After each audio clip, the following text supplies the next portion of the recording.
All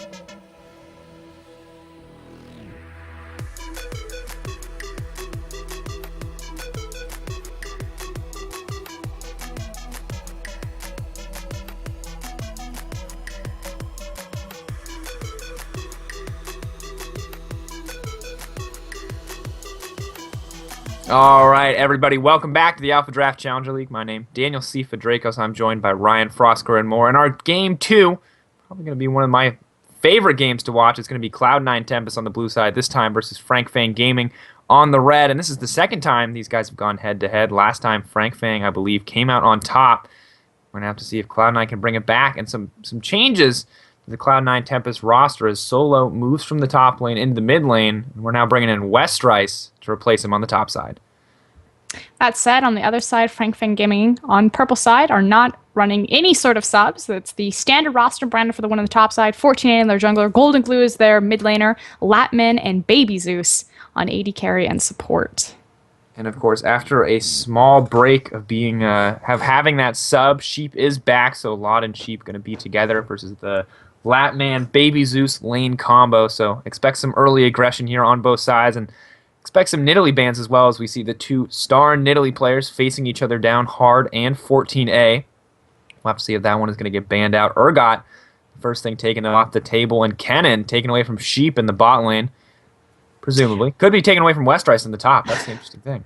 I'm very excited about this matchup. So obviously a lot of people put Misfits on top, which the record does support that in AlphaDraft. But Cloud9 Tempest have very easily been the second place favorites. Fang Gaming have kind of come out of nowhere. They are an established name organization, obviously a brand new roster this time around, and they've looked really clean and very strong against multiple teams. So this is, like you said, second time around, their real test to see if they can really compete and keep up with the big boys on the top of the challenger scene. Kalista and LeBlanc now taken away.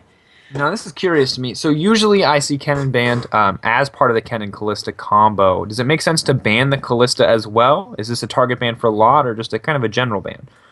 Kennen's seen a bit more popularity as a support in general.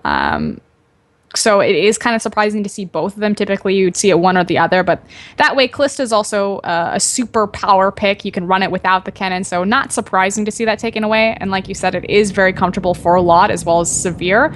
That said, it leaves up Hecarim, and he's immediately insta-locked for Westrice. Westrice wanted that pick and knew that they had to ban the Nidalee hard, was probably hoping that they banned the Hecarim instead. So we'll have to see what the responses are going to be on the opposite side. It looks like 14A going to take that Rek'Sai for himself, and Brandon for the win, picking up the Sivir for Latman. This is an interesting pick. It's not the Lucian we're used to seeing. We'll have to see how Latman performs. Like I was just saying, Severe and Kalista are big picks for Lod. That said, he can perform on multiple champions. We'll see if the fact that a power pick like Hecarim was allowed to go through because they are target banning the bot lane will affect any other lanes, and if Gragas will appear in this jungle for hard. Well, they're taking their time hovering over this one already. They have a carry top laner in the form of Hecarim. Maybe the scaling top laner with the smite, of course. Jinx and Janna now the hover over. This is a late game lane. And unlike what we see Cloud9 pick a lot, we'll have to see if they lock this one in.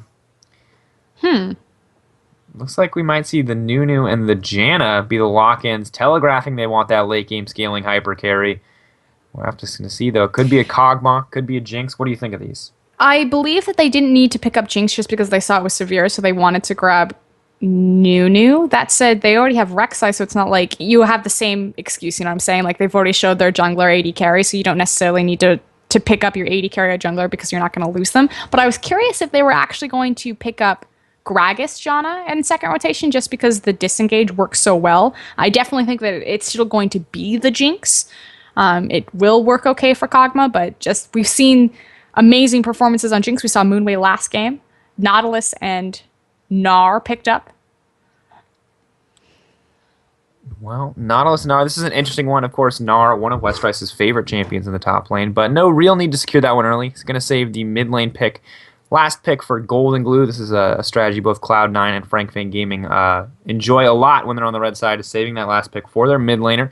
Of course, that Nautilus pick going to go over to Baby Zeus in the bottom lane. This has been one of his favorites, as well as Sheep's. It's just so aggressive. It fits the aggressive play style. I'll have to see how well it pairs with with Latman's Sivir.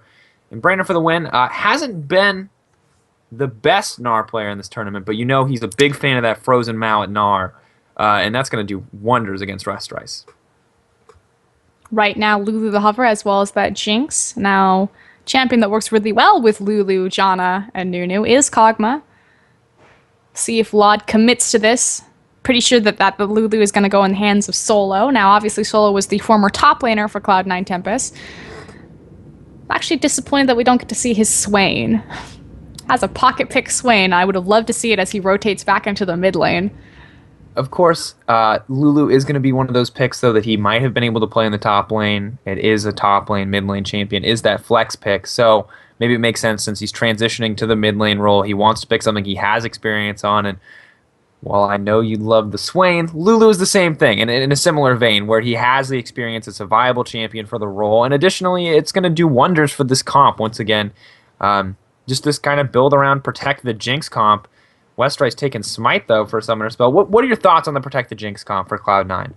The issue is that they don't have multiple threats of damage. You do have Westrice, depending on his build, if he's going to go that Trinity first, or if he's going to go the Resistances and then into his damage itemization, will really be the tell for this game. Now, obviously, losing Yasui is a huge blow just because he's such a key and core player to the challenger scene, and especially between the bromance between the jungle, Hard, and Yasui, the mid lane. So, obviously, from the team, just switching positions, making a role swap, but I mean, Lod has shown that he can carry games, but Yasui has always been kind of the staple and the trademark for Cloud9 Tempest. So we'll see if Lod can step up to the plate and be that sole carry that his team needs him to be. Yeah, they have the Hecarim to fall back on, but it really depends on Westrice itemization because look at the damage threats across the board from Fang Gaming. You have hyper carry potential in Kassadin. You've got huge damage from both Gnar and Rek'Sai, and then the engage from Severe. So they have a lot of options to deal with Lod should he not position perfectly.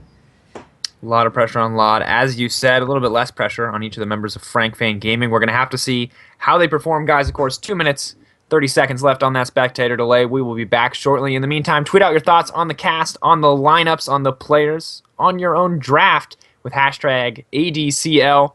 Head on over to AlphaDraft.com if you haven't already and make an account, and we'll see you guys in a few minutes.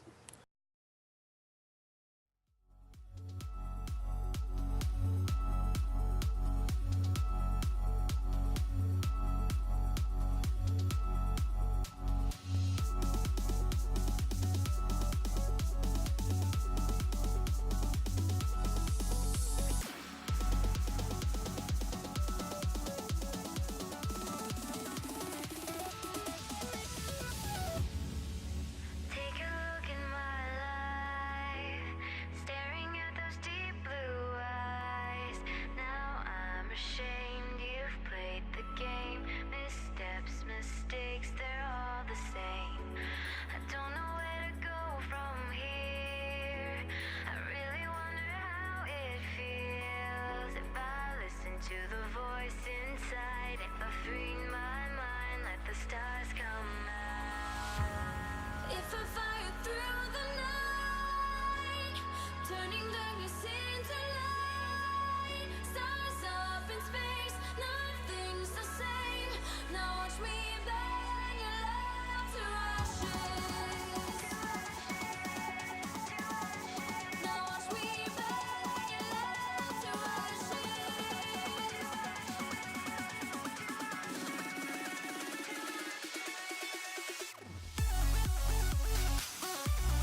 All right, everybody, welcome back to Game 2 of the AlphaDraft Challenger League. It's Week 3, and it's Cloud9 Tempest versus Fang Gaming. Starting up for Cloud9, a little bit of a mix-up. It's going to be Westrice in the top lane on that Hecarim, Hard in the jungle on that Nunu, Solo in the mid lane on that Lulu pick, Laud and Sheep with the Janna and the Jinx bot lane.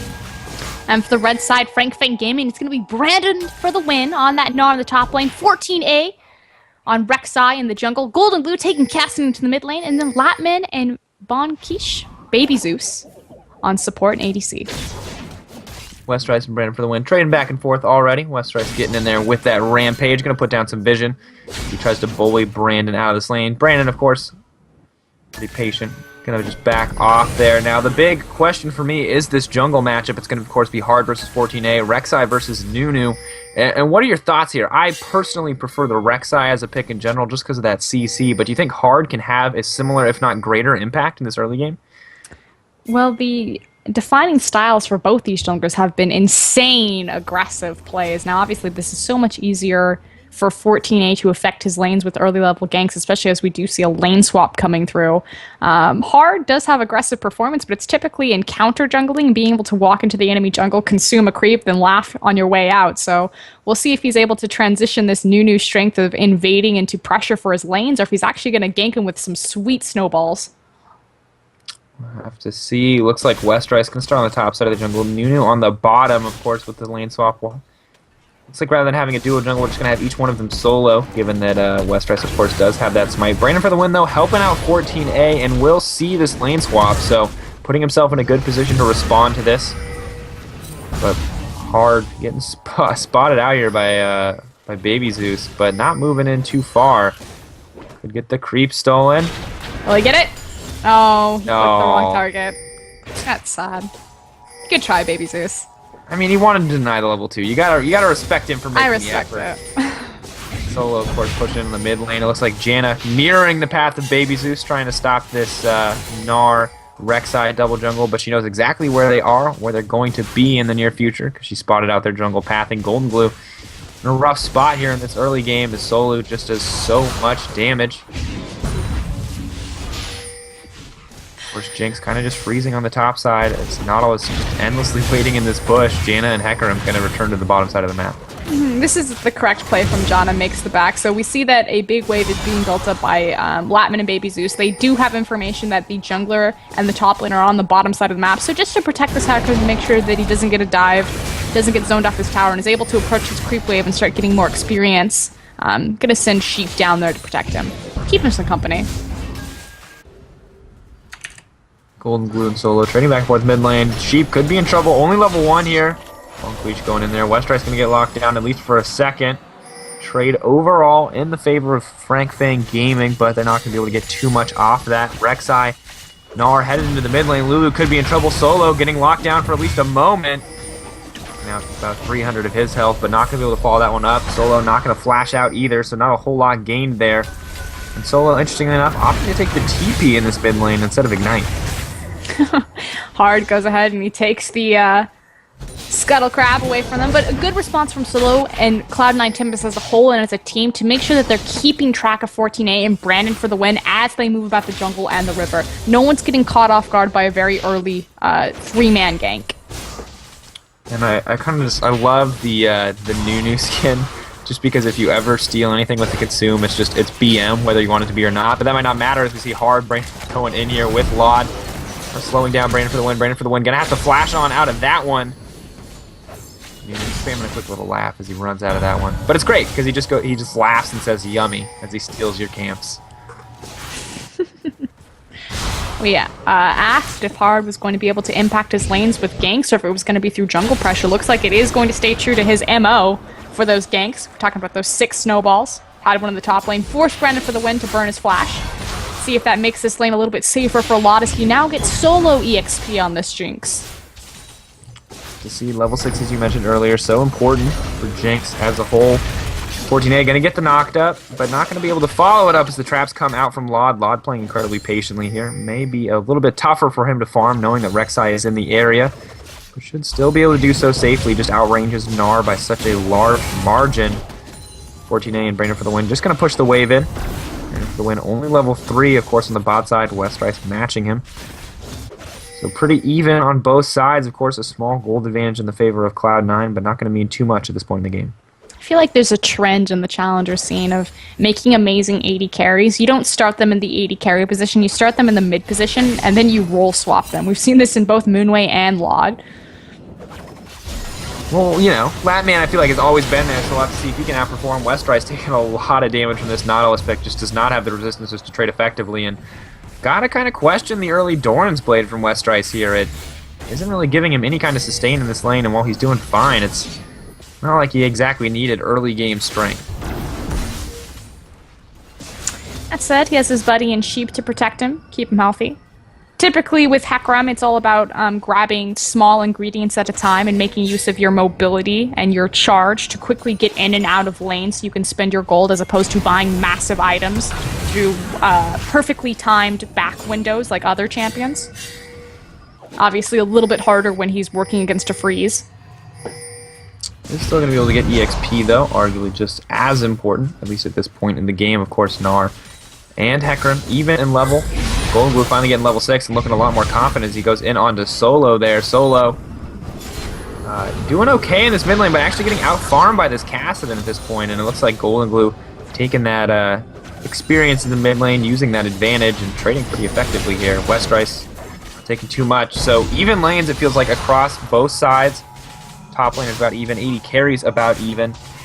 Mid lane might be the one discrepancy as Golden Glue just looks so dominant. And of course he's only going to scale that dominance into late game on this Kassadin pick. Lod now being swapped over back into the bottom side of the map, so Dragon Control will be back into the hands of Cloud9 Tempest, or at least they'll have an even footing. We'll have to see if they can force a gank down here. Of course, Sivir does have On the Hunt, or will have On the Hunt available shortly. Lod, though, already has the Super Mega Death Rocket, so a slight EXP advantage for Lod, at least at this point in the game. Of course, Golden Glue continuing to apply a lot of pressure here. Rek'Sai putting a lot of emphasis on tunnels on the top side. 14A will be able to get level 6 soon. Hard. Not going to be able to move into the mid lane, but may be able to steal this camp from Rek'Sai if he so chooses. Doesn't look like he's going to spot him out. Instead, just moving in to create some vision as his own. The early Sightstone to buy may pay off here. A passive game overall. We're only 8 minutes in, and looks like no action quite yet. Neither team wanted to make too big of a misstep.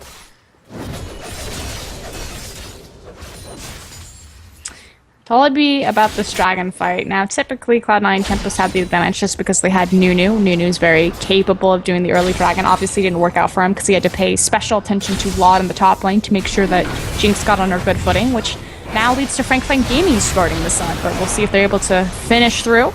Hecarim typing on the backside. They could be in trouble. They're getting locked down. Onslaught of Shadows burn. 14A gonna get taken down here. First blood going over to Westrice. Zeus in trouble. Gonna give Jinx that reset. The zap coming out as well. Golden Glue in trouble. No, the attack animation not gonna finish. Golden Glue will survive that one, but 2 quick kills picked up for Cloud9, and now the Dragon as well. Card just kind of takes that one in the background, knowing he's not needed for that fight.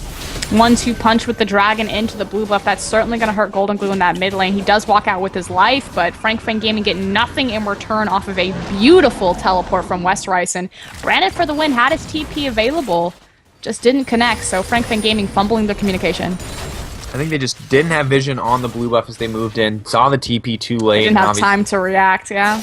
Yeah, it's a tough spot to be in. Of course, Brandon for the win didn't have his rage high enough at the point where Westrice was TPing in. Westrice TPing in out of sight. So actually, excellent play from Westrice. Got to give him a lot of praise for that play. And maybe just a little bit sloppy from Brandon for the win here. We'll have to see if this gets better. It does look like he's moving towards that frozen mallet. So maybe we'll be able to do a better job of keeping Westrice in the this lane. For Westrice with the challenging smite. It's a pretty oppressive pony on the top side. They do have a window where they have a teleport advantage just because Brandon for the win, like you said, didn't use his teleport within that last engagement. So we'll see if 14A turns his aggression onto the bottom side of the map and tries to play with the fact that Gnar can be down there and Westrice cannot. Baby Zeus doing his best to clear out some of the vision on the enemy side, trying to deny them some of those defensive wards. Hard though. Gonna respond in kind, trying to secure his own jungle here. 14A headed down to the mid lane. Nunu there as well. We could see the counter gank. Golden Glue going in. Solo could be in trouble. Does have the wild growth available. 14A not quite going to get the knock up and is going to try to back off here hard. Moving in. Has the red buff available. Not quite enough mobility to go in there, but Golden Glue going to take the snowball to the face. Not going to do any damage. Not going to break the null sphere shield. Will do pretty well. At least to slow him down. Across the board, CS actually pretty tight, so it's really only the dragon discrepancy as well as the kills that have shifted the course of this game as far as gold.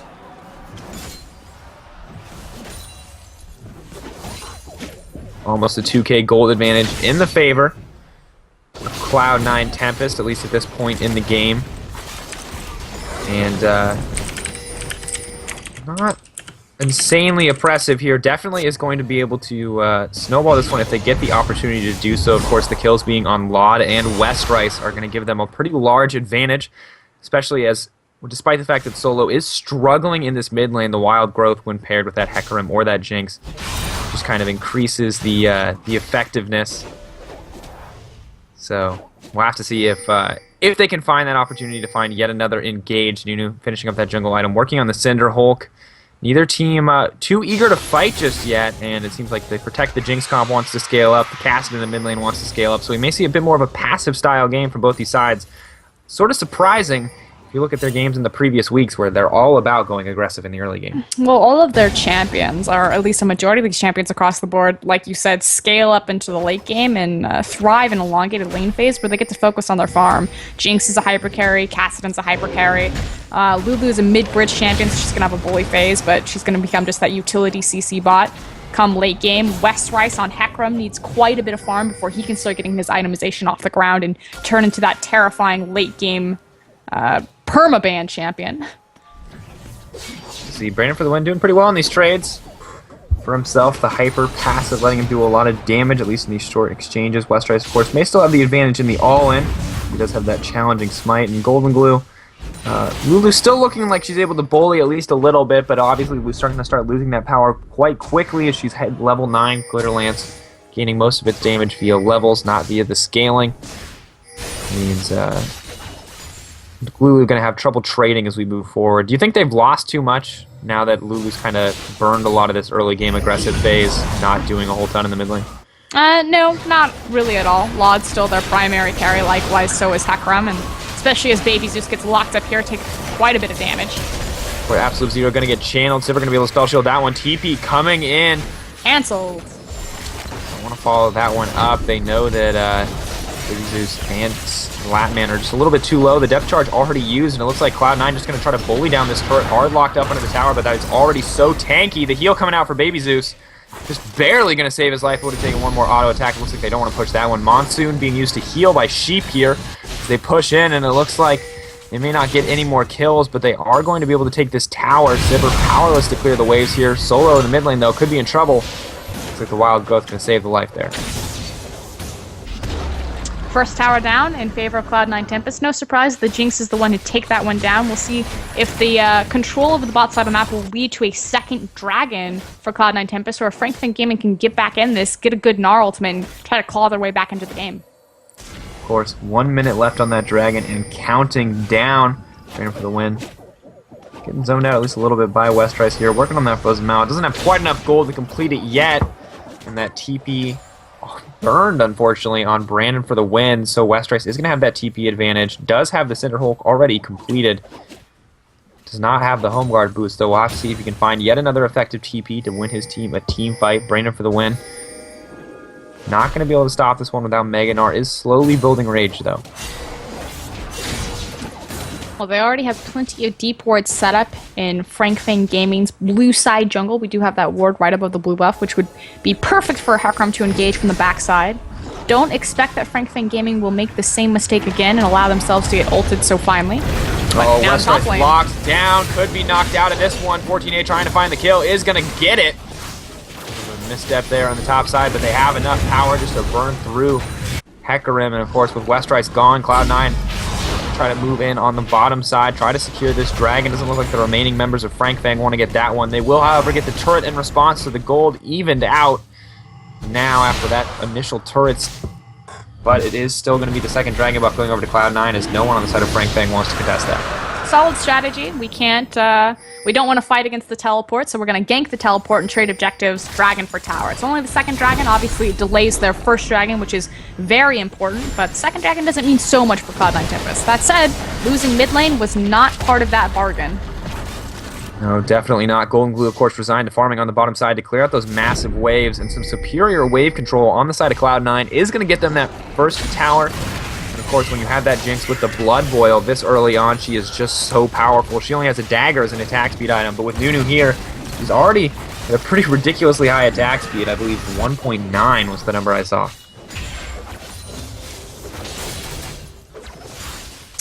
I believe Hermit did the math on Jinx's attack speed versus any other AD carry and how quickly it would take them to burn through a tower, and she does it 3 times faster than any other AD carry with the exact same items, just due to her natural attack speed on minigun. That is absolutely insane. Of course, the attack speed scaling on minigun at level 5 going to be just ridiculous. 130% bonus, and it's oppressive, especially in these siege situations. And once again, it feels like we have a team with lackluster wave clear. Sheep could be in trouble. Looks like he's going to get to safety. And this is exactly what we saw from Crewcade in the last game, where they're just getting bullied out. So punishing about Jinx as an AD carry is that wave management and manipulation, as far as creeps is concerned, is already a fairly mature and advanced thing.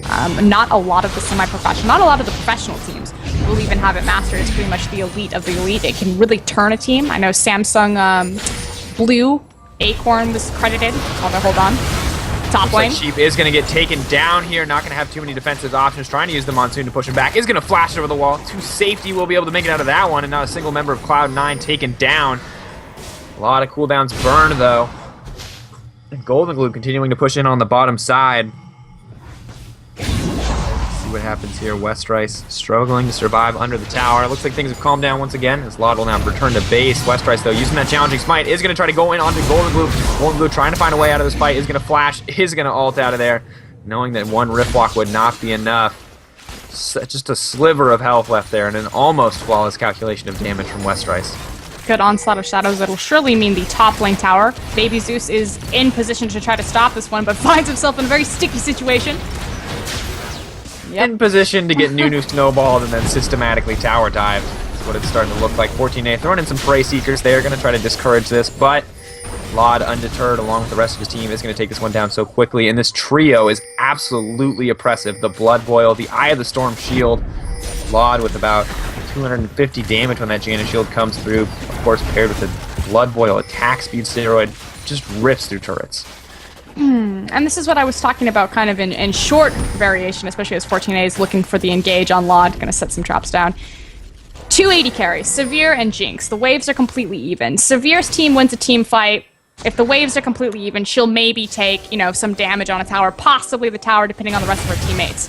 Waves are completely even. If Jinx's team takes a team fight, Jinx has taken 2 towers. So it's that much more impressive, and it's that much more punishing to semi-professional and teams that just maybe don't have the experience and the maturity to deal with wave management, to make sure that their waves are constantly prepped when they approach objectives.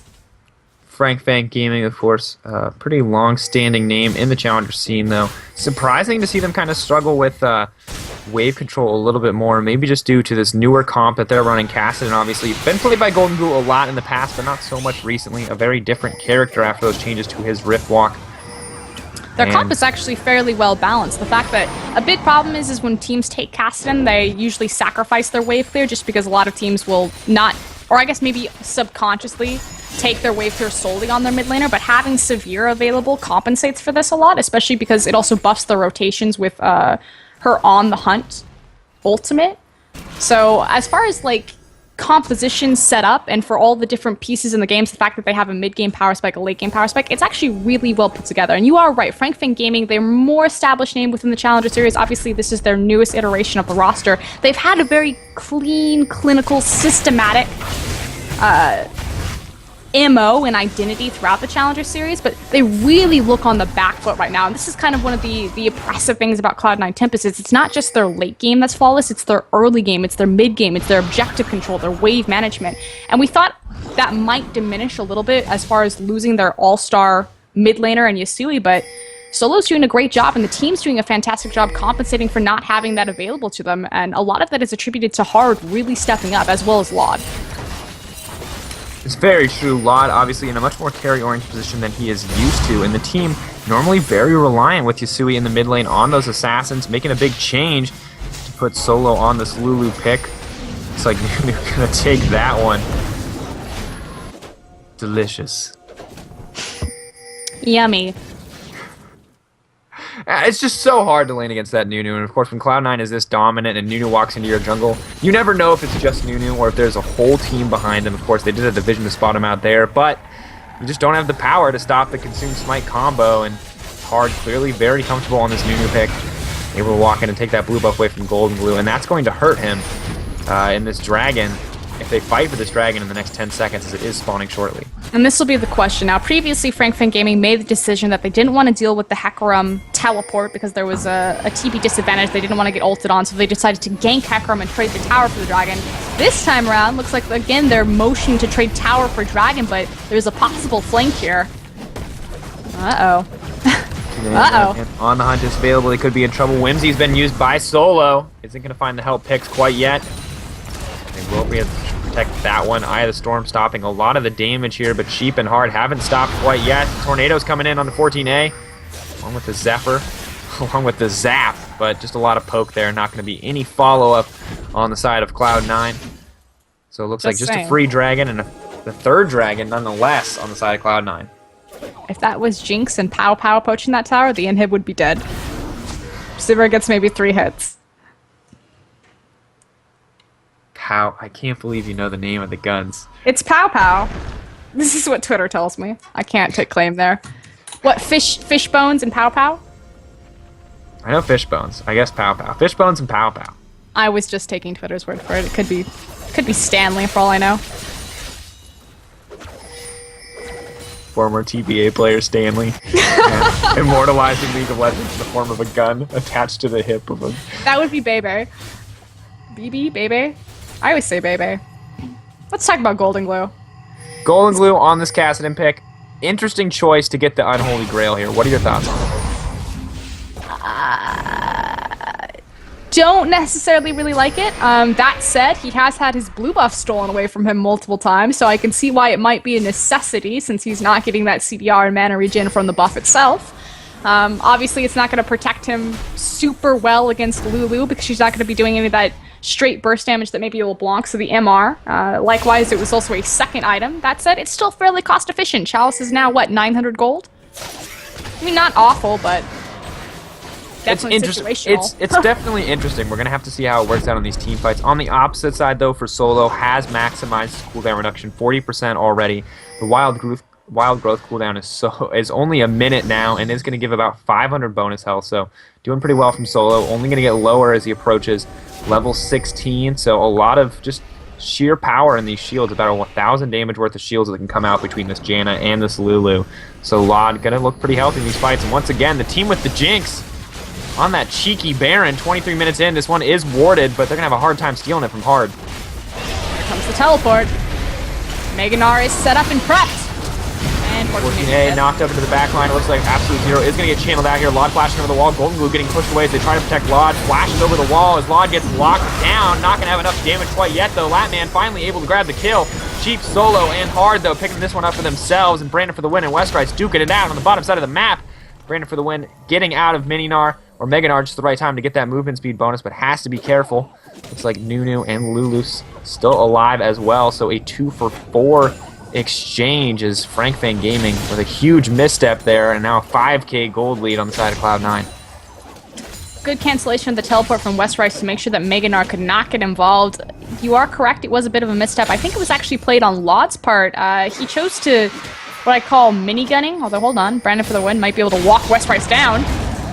Just have the frozen mallet. Westrice could be in trouble, a little bit poorly timed. Catch that pony. Yeah, the wallop. Just poor time to choose to go in on that one. Looks like Lod, Westrice is just going to back off. In that last team fight, when he kited up towards the brush underneath the top tier tower, he just stood still and he was pretty much in melee range throwing his rocket launcher, his AoE, whereas I feel like if he had resigned himself to death, I don't think he calculated how much damage the shields were going to protect him of and maybe kited that one a bit back, used his pow-pow. They could have traded a little bit better right there, but not awful. Still not the best case scenario, and definitely what Frank Fang Gaming were looking for to help get a foot back into this game.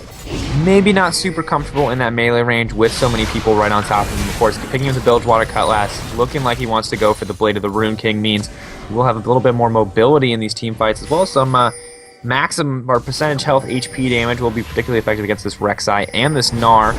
So it looks like he is itemizing to kind of mitigate that weakness that we saw from him. We'll have to see if it pays off. Frank Fang Gaming, kind of just trying to secure their own side of the jungle. They have cleared out the majority of vision. They're doing a good job protecting their side. We'll have to see if they can push in, though, and get something from Cloud9. Dragon going to be spawning in 1 minute 25 seconds. Again, we talked about how Cass and Golden Glue has not had any blue buff. She could be in trouble. Is going to get knocked down here. Brandon for the win, desperately trying to find a knockdown here. Everybody missing their soft CC on the Lod as Lod kind of just walks away from that one. Will take a boulder to the face. It's not going to do too much damage here as Lod heals that one up quite quickly. Blood Boil being used up as well. So Frank Fang Gaming trying to find an engage. They will get Sheep, but they may not be able to get too much more as Lod pushes in here. The Whimsy giving him so much movement speed. The Rocket coming out. His Baby Zeus will drop, and now he's going to push in as well. Lod onto Brandon for the win. Brandon for the win will be able to hop over the wall. Zap coming out as well. Doesn't have the Rocket follow that one up. Looks like Cloud9 now just going to focus their attention on this mid lane turret as they've sent so many members. The Frank Fang Gaming lineup back. Never mind, not turrets. It's all about the Baron. And they're going to be able to shred that exceptionally well, not just through the double smite consumed from Nunu, but the fact that Lod has itemized a Bilgewater Cutlass, so looking for that Bork.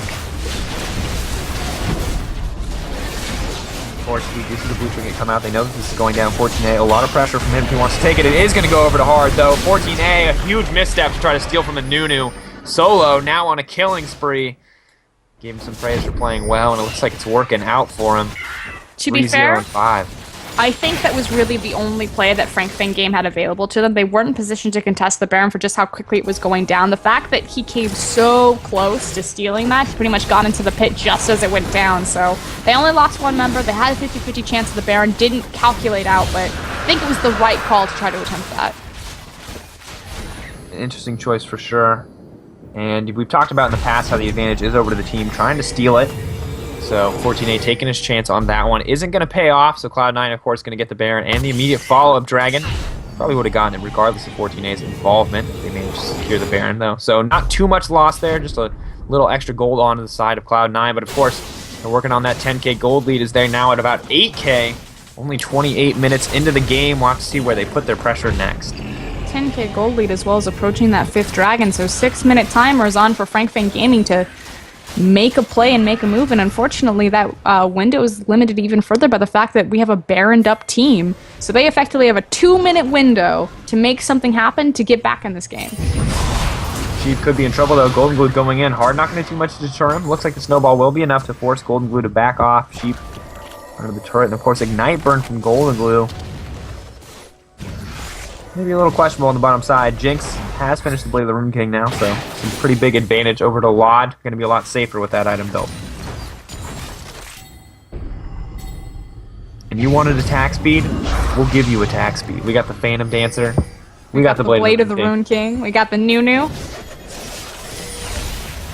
My man could be in trouble. Does burn the Spell Shield. Maybe a little bit too early. Didn't see Westrice coming. Westrice trying to find something with Super Mega Death Rocket. Not going to be enough, but a little bit of a tick from that challenging Smite auto attack is going to finish that one off. Westrice just barely picking up that kill for himself, and Lod absolutely fearless as he moves in here, copying enemy lines. Pulling a crystal there as he flashes back into his team for that knock-up, but it's not going to make too much of a difference. Monsoon going to help heal the team through that one. So normally Juggernaut is determined by if your team has a tank on it, and if Kog'Maw is the acting tank. Obviously they do have Westrice on that Hecarim available, as well as Hard on the Nunu, but with Lod running that far forward, this is a Jugger Jinx composition. Tanking out everything as Lod just looks like he cannot be stopped. No one can approach him comfortably. There's not enough range on the opposite side, and it looks like Cloud9 going to end this one very systematically, and thus Frank Fang can find a fight. They're in on Hard. 14A is in trouble. Jinx doing so much damage, taking up the kill onto Golden Blue. Brandon for the win. Maybe able to get something back, but it's not going to be enough, as Lod is absolutely unstoppable. 8-1-6. His scoreline just doing so much damage. Cloud9 going to clear this one out and tie themselves up with Frank Fang Gaming.